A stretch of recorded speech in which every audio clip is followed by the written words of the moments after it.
How's it going, everybody? Hope you're having a wonderful day.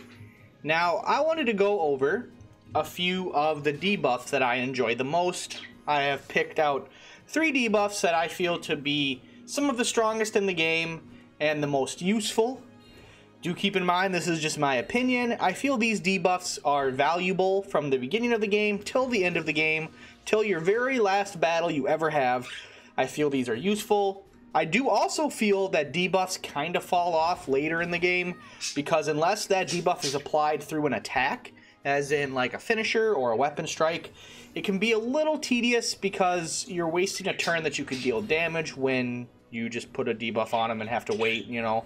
And later on in the game, you need to go fast with your battles and eliminate units quickly, especially in Coda and other things, because you will be outnumbered, the enemies will outlevel you, and you don't have time to, you know, do the battle of attrition thing.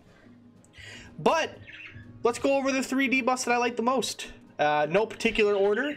The order I list these in have nothing to do with what's better and what's worse, in my opinion. But Breached and Enfeeble. These are kind of the same thing, except Enfeeble does magical defense reduction and Breached does physical defense reduction. Now, I find Breach to be a little more useful at the start because you have less casters. You're going to have a lot of physical damage, but they are essential in taking down bosses, tanky units, monster units, anything that has a lot of HP and or is resistant to a type of attack you're doing. Breach and Enfeeble are the way to go. I think they are always useful, and they are the best things you have access to for bosses early on until you get classes that are better at taking out bosses. A lot of people struggle in the game at the beginning because they don't utilize debuffs. You don't utilize debuffs in Chapter 1, you're going to be punished for it. And I don't blame people, because very few games make debuffs almost essential or at least useful. And that's one of the greatest things about Tactics Ogre, is I love how debuffs and items have purpose and value. So many other games you can get them and it's like, well, I don't ever need them. I don't need to heal. You know, I don't need to do this because the game's, you know, nothing's pressing me to do it. And, you know, so that's why I really like the debuffs and buffs in this game. They are very useful and they are helpful. Now, my number 2, which, you know, is also very useful for the majority of the game, I feel, is Poison. Poison definitely has more value, I feel, earlier on in the game. And it kind of falls off a little bit later game if you're going to still rely on it, because in order for Poison to really get value, you need a few turns to pass. And if you're killing units in the first turn or two, you know, by just focus firing them down, Poison isn't really going to get much use for you. But that's why it's good, like all debuffs, to be applied to a weapon, so you don't have to waste a turn.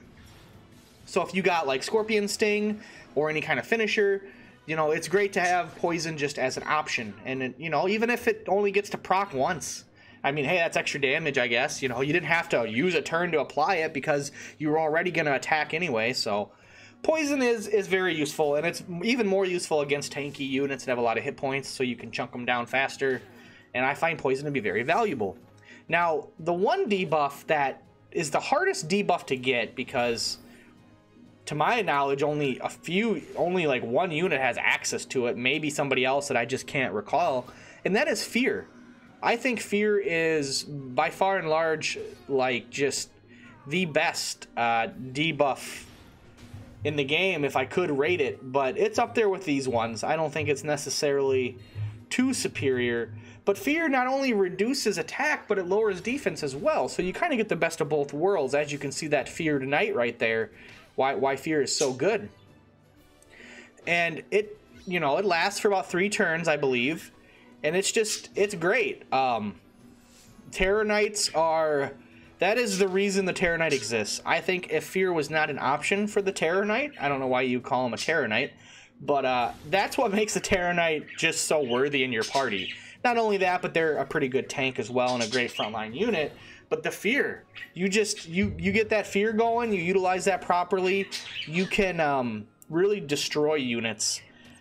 Getting it on bosses might be a little bit of a challenge, but you can get it on bosses. I've had it happen. I know some bosses are immune to it, but I've had bosses feared, and it really makes them just a cakewalk, or any tanky unit a cakewalk to just, you know, take out.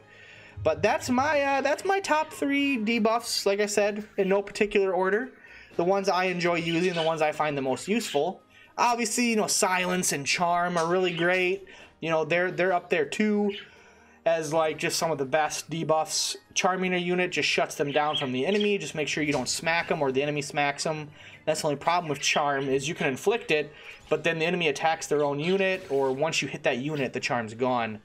Silence is great at shutting down casters. You love to see that. You know, Stop's a great debuff. Any kind of debuff that manipulates RT. You know, there's a lot of good ones. There's a lot of good ones in the game. There's also a lot of bad ones that are almost useless. So do keep that in mind.